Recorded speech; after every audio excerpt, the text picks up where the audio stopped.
and welcome to What's Brewing, a Project Zion podcast series where we explore the question, what is mission and why does it matter? I'm your host, Robin Linkhart, and I'm here today with Chuck Montgomery.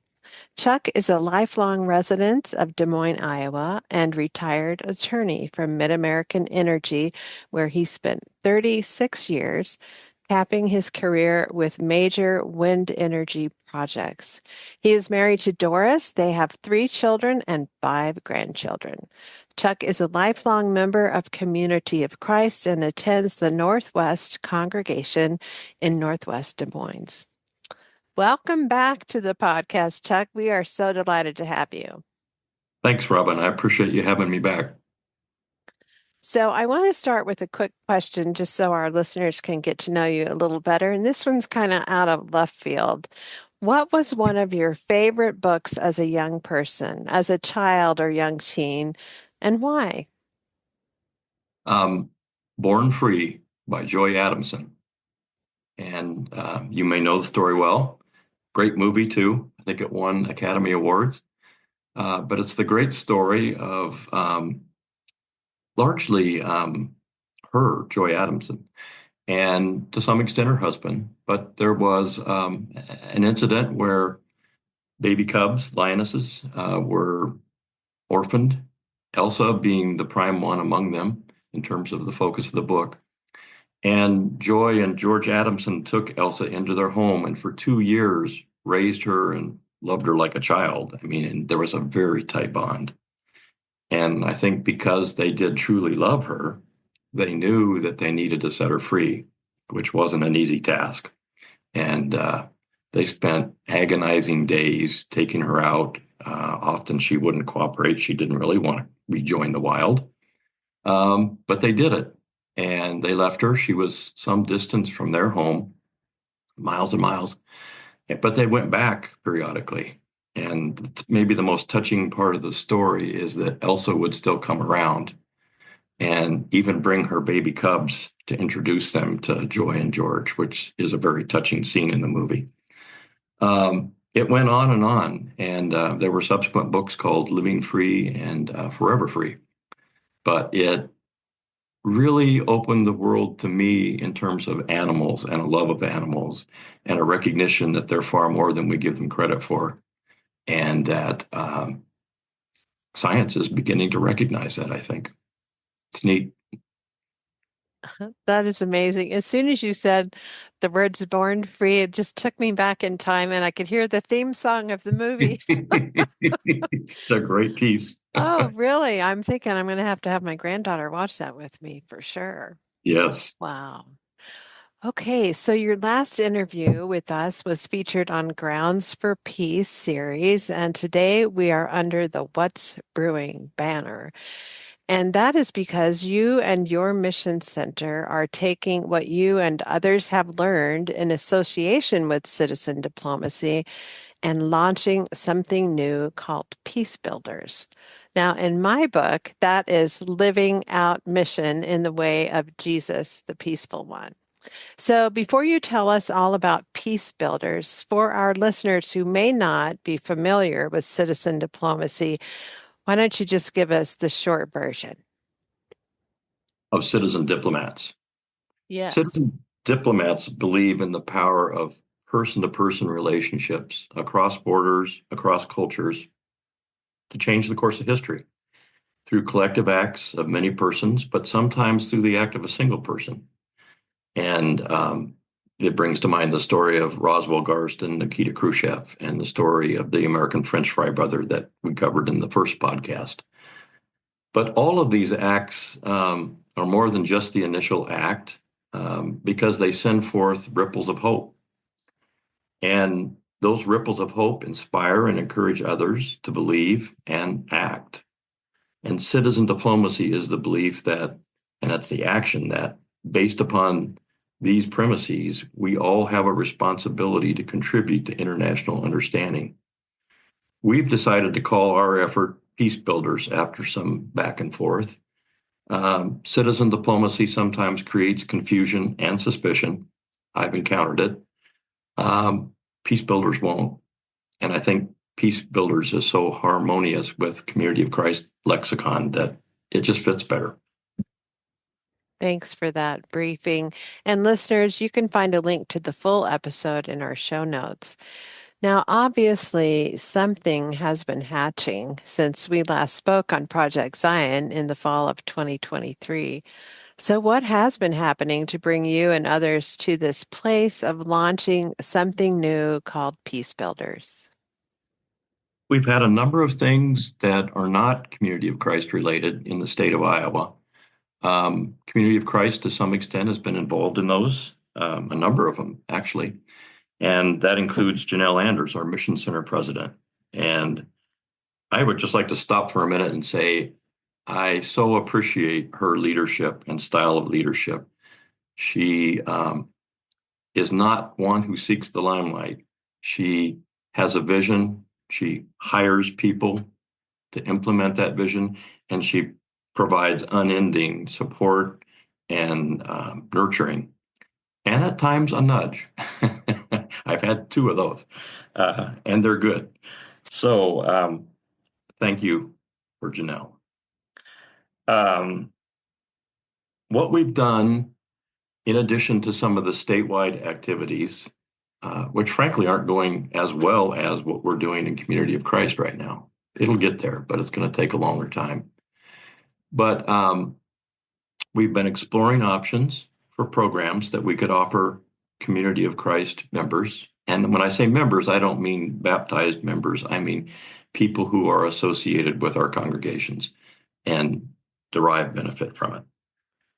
And this was Janelle's vision, is she wanted us to have programs, and it's not just Peace Builders, it's other things too, that people can put into action their faith, because a lot of people want that and hunger for it. And so we've selected programs. We've winnowed down the number of things we considered based on affordability, having a variety of options. We selected initially 8 programs. 2 of those have dropped out because of political events in terms of funding from USAID for programs we planned to take advantage of. We still don't know the ultimate outcome there. We're hopeful, but we don't know. That would be the farmer to farmer program that we were very interested in and had farmers interested in, but also the Partners of the Americas program, which is 60 years old, goes back to the early 60s, that has some very interesting things that we were hoping to be a part of. We've drafted a strategic plan. We have approved it as of 2 weeks ago. We've had 2 big meetings of the steering committee. We have 16 members of that committee, and I'd like to just run through their names. Janine Ward, Max Pitt, Kay Herring, Doug Anthony, Liz Carpenter, Rita Jordison, Lisa Sheehy-Stobie, Benna Easter, Eric Elliott, Andre, forgive me, I will not pronounce this right, Andre Ivaninko. I promise I will get that right the next time. Erica McCroskey, Francis Cantrell, Dylan Pitt, Tyson Sires, Janelle Anders, and myself. We've selected 4 programs to really move out on. We think they are things we're equipped to do now and we're ready, but there'll be some preparatory work necessary. The first of those I'm really excited about, and I know some other people that are as well, is companion congregations. Some people have called it sister congregations. The aim there is to bring congregations in LHMC, our mission center, together with congregations either across national borders or across cultural borders. There's some discussion of perhaps going to South Texas to a location that the champion of this program, which is going to be Janine Ward, I'm very excited about, has connections. And there's discussion of going to Central America, possibly to Honduras. We haven't checked all the details out on this yet, but that's kind of the initial thinking and the basis upon which we've done some initial budgeting. I would like to see us go somewhere on the African continent. That's a possibility that we're still exploring. And we don't know what that fourth item would be. We're thinking probably strive here in this next several months for 4 matches. And we expect that the initial matching of these congregations will involve Zoom meetings. We've talked to both Lutherans and Presbyterians who have similar programs, and it seems like one thing that really works is to bring together people from like disciplines so that you might have a pastor to a pastor from the congregation, the women's leader to the women's leader, the youth leader to the youth leader, the choir director or music director to the music director as a start point. Hopefully there would be early on in the process a worship service via Zoom. Ultimately, the hope is that there will be the resources to make possible actual physical presence with each other. That's what we're hoping at this point. Another program is international visitors. Kay Herring is going to be the program champion for that. Kay is excited. She said, wonderful life experience in this area, largely with exchange students from other countries who've lived in her home. And she's going to expand that beyond just student exchanges to the State Department has a program called the International Visitors Leadership Program. And they've had this for decades, and it's been very, very successful. They bring leaders that have been identified by our embassies worldwide to this country, and they tour the country, usually on a given topic. There may be a group of journalists that do a lot of touring based on their journalistic profession, what have you. We're hopeful that we'll be able to team with local universities and colleges, hopefully including Grayson. We've had an initial very encouraging conversation there with Diana Jones, so we're hoping that proceeds. The third, the Yashuna Cultural Center. Iowa has a sister state relationship with Yucatan, Mexico. There is a small Mayan village by the name of Yaxunah, Yaxunah. We know, my wife and I have been involved in the sister state relationship for years. We know the young man who dreamed this dream 20, 30 years ago, and he's made it a reality. It's been in existence now for 10 years. They provide lots of services to the youth in this village. They also provide a gathering point for lots of civic activities. It's a neat facility. They have a goal of bringing tourism to this area because they lose too many of their people to big cities in Mexico and some into the United States in order to get jobs. Tourism is a real possibility here. They are the site of a pretty historic, important pyramid. It's being slowly reconstructed. It's looking more and more like a pyramid. They have what was referred to as the White Road, and they gathered white stones, and I'm not sure if it was limestone or what exactly, but it went on for miles and miles and was the major road between two pyramids. What they don't have is housing that tourists, at least from developed countries, would probably be very interested in staying in. We've stayed in it. It's not that bad, but they could really enhance their ability to attract tourists if we upgrade it a little bit. I've talked to Elias, who runs the cultural center and dreamed the dream. He would welcome a team from our jurisdiction to come down and help refurbish some of the homes that would host tourists. So we're making some progress on that. I think that's going to happen. Hope to send us a team of 6 people down there yet this calendar year. And finally, growing hope globally. Max Pitt, professor at Graceland, has substantial experience with them. They're a faith-based group.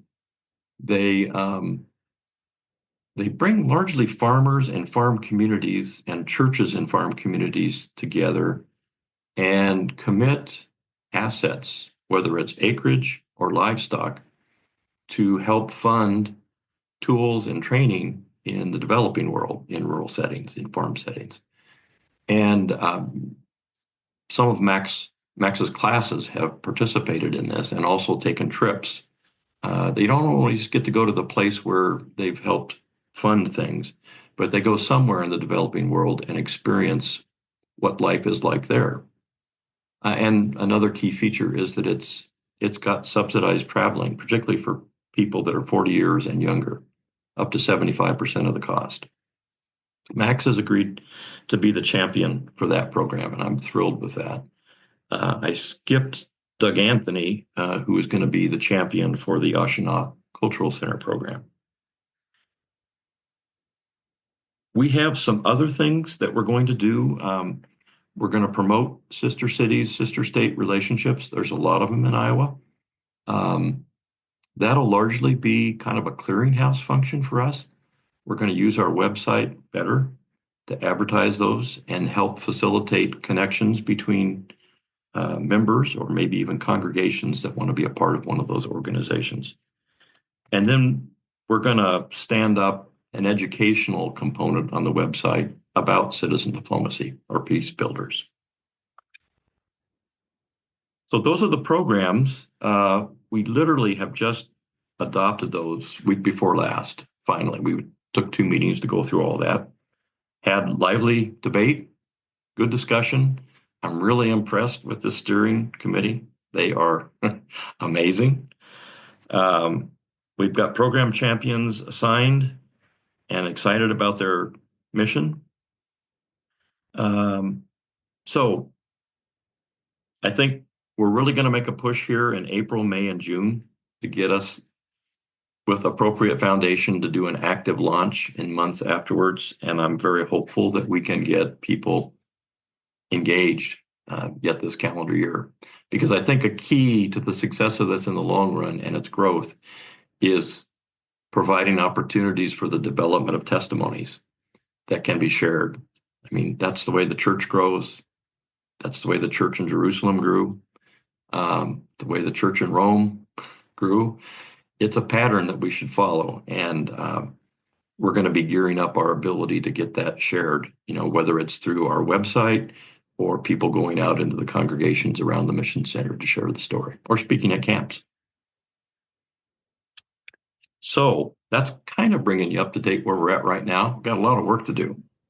Yeah, that's really exciting. I mean, obviously, you all have done a lot of in-depth work and research, and golly, it's a lot. Um, Hmm. and I probably have a million questions, but I'll just kind of focus on a few here. Yeah. So far, I mean, you've really taken a journey together, and a lot of people are connected with you now. So far, what would you say the high points have been on that journey, and what have been the challenges? The high points for me have been the excited people that come up to me with tears in their eyes sometimes, with eyes ablaze sometimes both. And uh, there's a pastor. You were actually at this conference. It was our Mission Center conference down in Lamoni. After that opportunity to speak a little bit about peace builders, a pastor of one of our small congregations came up and she was just alive. And I am determined not to disappoint her. She's been kind of a spirit guide for me ever since. Um, she sees this as a real possibility for her congregation and revival of her congregation. Again, when she says, I want this, and she's been working toward that end to get it accomplished, we're going to do our best to make sure that she gets matched. Because I think the companion congregation is what she's really most interested in. We have a retired factory manager who was living the good life of retirement.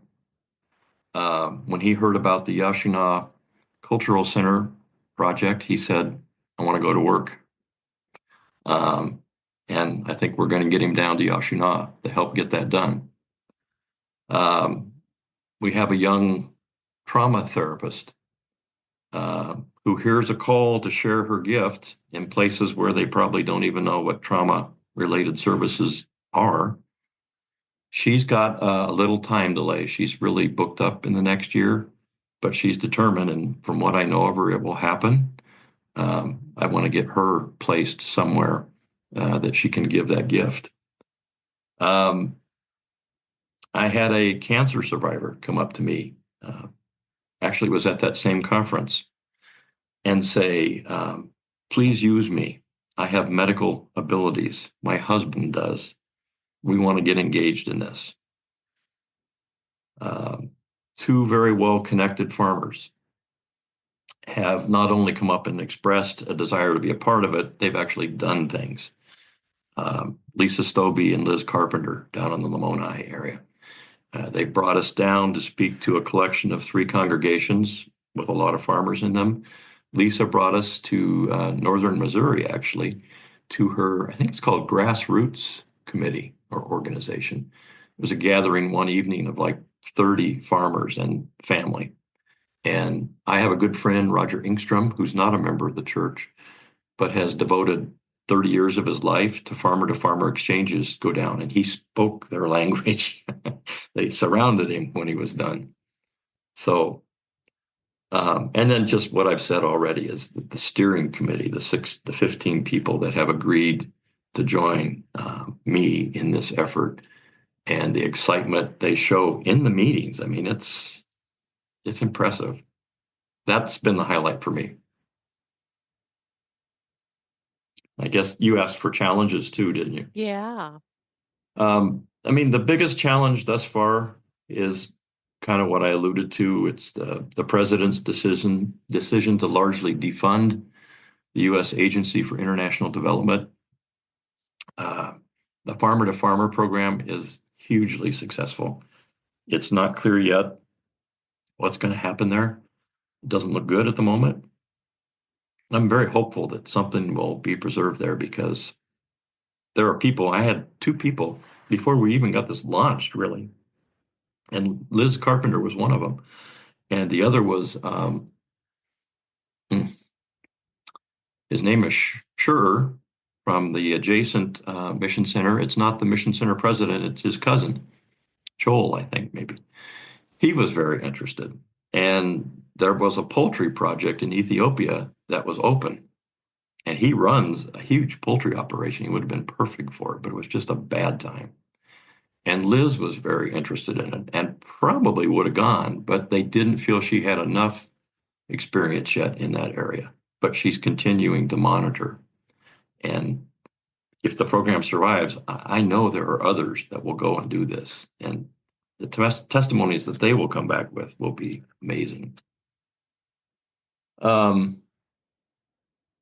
That's the main challenge, I think. The other would just be we've got some fundraising ahead of us, and that will be a challenge. That's always a challenge, but I think it's manageable. So you've already told us several really exciting stories of the response that you've received when you share about this with others. As you're out and about in other areas of your life, even maybe you share with people who aren't members of the church, what kind of responses do you get?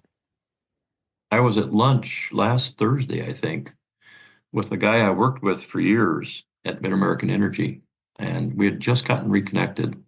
And we usually connected over things international. He's a big proponent of going places, but always with a volunteer component. And he did that in Rwanda, for instance. Not only took used laptops from Mid-American and provided them and had to fight to get that done, but also participated in construction of facilities when he was there because he's very talented. He started talking about he's going to go to Ghana in October. My wife's actually going too, but she's not going on this motorcycle ride. Dale Ward maybe though. He's thinking about it from the church. But Bob Metcalf is his name, and he is going to do it along with his wife. And it's a fundraiser. It's kind of a funky idea. They're going to ride motorcycles, and they've obtained pledges to raise money for Self Help International, the nonprofit that does a lot of work in Ghana. And anyway, he, as he usually does, has worked out that he's going to stay longer and do some construction work there too. And also, he's an IT expert. He's going to instruct them in better use of, I forget what the app is, but it's an app that the organization needs. Anyway, things start calculating in my head, and I say, wait a minute, this guy could be a part of our Yashina Cultural Center program. I mean, he's a craftsman, and he's thinking about it. He's interested in it. So I'm hopeful. So it's not just church people. There have been non-church people that are very interested. My secret desire is that somehow we'll get connected with the Mennonites. You probably know from last time that I love those folks and what they do and why they do it. And we are actually going to have a joint worship service with them, the congregation in the neighborhood of Northwest congregation. And we're hoping that'll build out into projects in the community, the schools in particular, that we have in common in this neighborhood. Wow, that's amazing. I love the way partnerships can emerge from relationships and connections we have in our everyday life, and so exciting. And that's So, what's been so moving about this work is it just things keep being put in front of us. And it's like, where's that coming from? yeah, right. Okay, so people are going to be hearing about what's happening in Lamoni Heartland. And when you think about that, Chuck, how might an effort like this, reflecting the principles of citizen diplomacy, citizen diplomats, be replicated in other parts of the church? I think it can absolutely be done easily. Um, I think the key is identifying a menu of options or programs that appeal to your group and fit the skills that your group has. Um, they're certainly welcome to build off what we have. We'll be glad to share any and everything, and also to offer any help that they might want, and hopefully down the road work together. I think the key early on is developing a steering committee, um, going to work on program selection, which requires a fair amount of spade work and meeting with organizations that can help you. We're going to lean heavily on some long-term organizations. Um, yeah, it's easily done. We should do it. Yeah, it's exciting. So you're at the beginning of this adventure, and obviously this has been the culmination of many years of learning about citizen diplomacy and experiencing that. And the stories that you told in your interview before were just, oh my gosh, they were just amazing. But at the beginning of Peace Builders, when you look to the next few years, where do you see Peace Builders a year from now and maybe even 5 years from now? What are your hopes around that? Well, next year, I hope you'll invite Peace Builders back, but next time it'll be the program champions talking, and they'll share the testimonies that they've experienced and that those working with them have experienced. And maybe even, some of the people from the different projects, both overseas and here on the podcast too, sharing the story. 5 years, maybe less. What I've thought about is exactly what you were just suggesting is uh, hopefully we'll have on a podcast people from different mission centers talking about their programs and how we're working cooperatively and collectively to really expand this. I mean, it could make the difference in hundreds of thousands of people's lives if we let it. And I know this isn't the only thing. There's lots of other stuff too that needs to be done, but I think this has its place. Absolutely, I agree with you 100%. And this next question kind of goes along with advocating and inviting others to join us. If Peace Builders was going to have a theme hymn from Community of Christ Sings Hymnal, which one would it be and why? I struggled with this one, but I came up with Take the take the path of the disciple, which we actually sang yesterday in our service. I love the way it talks about the journey, the path, the struggle. It's not easy. And I love the melody. I mean, to me, it just matches the journey, the ups and downs. Wow, that's a great one. I wondered what you might come up with. That is a perfect one. Take the path of the disciple. I love it. I love it. We've got so many good ones. It's hard to choose. Isn't it though? It is. So, one of Community of Christ's most beloved practices, traditions, you might say, is our camping tradition. And we pack up ourselves, our family, our friends, or both. We head off into nature to camp together for 4 to 7 days to attend what we call a reunion or a family camp. And it's quite the big event. It's usually in the summer, depending on where you are on the globe. And it's often at a regional campgrounds that's owned by the church. And we can have, 50 to as many as 300 or more people of all ages. And one of the things that we do is at the end of the day after supper, and it's usually dark, we gather around a campfire and we sing songs and share stories and listen to the fire crackle in the dark. And we just stare intently into the flames of that fire. And at the end of the service, there's usually a quiet, and all you can hear is the crackle of the fire.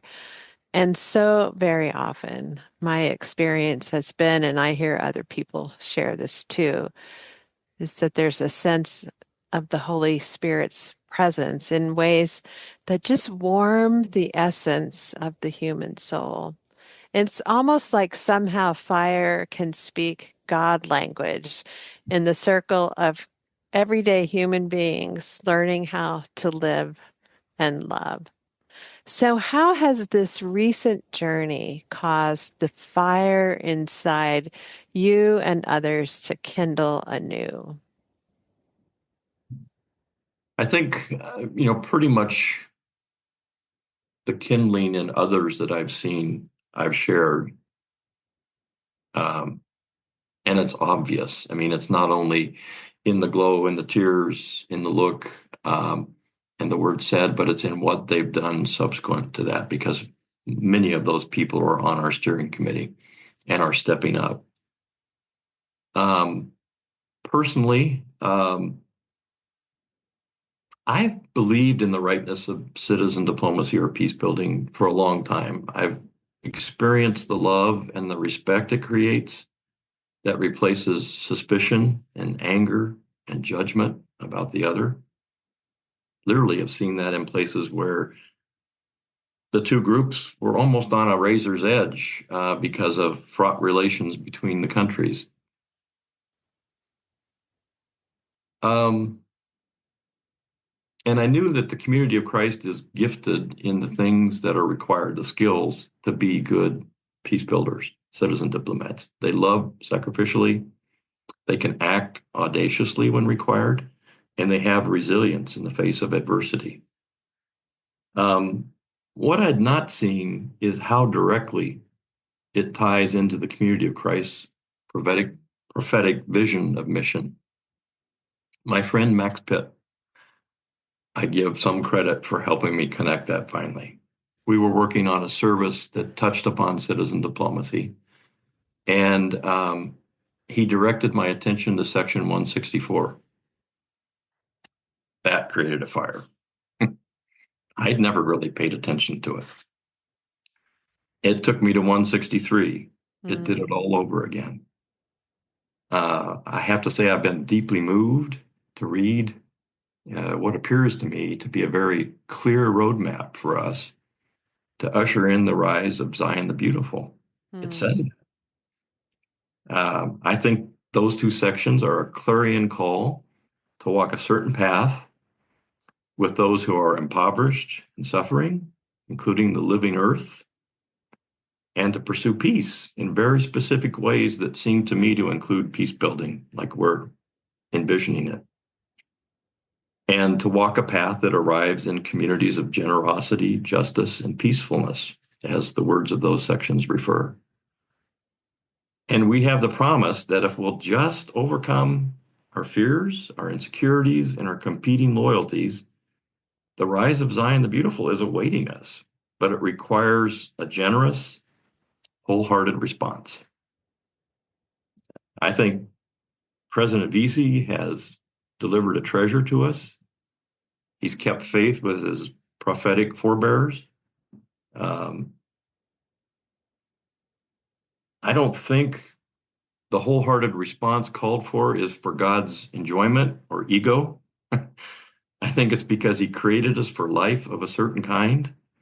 And it's only possible if we've experienced the experiences and the growth that peace building and healing and justice for those suffering.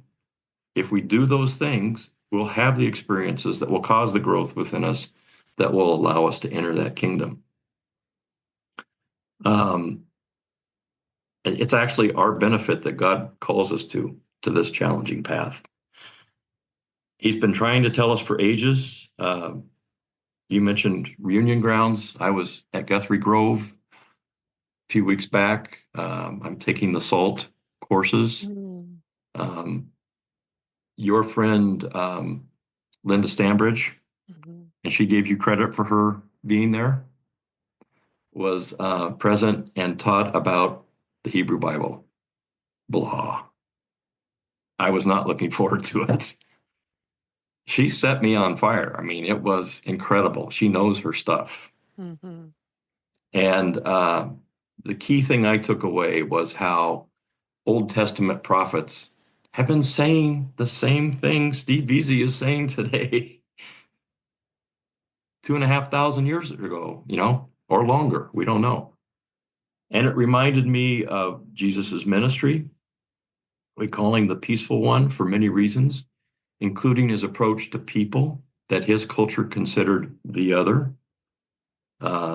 Romans, Samaritans, prostitutes, an Israelite who collected Roman taxes, and so on. He befriended them.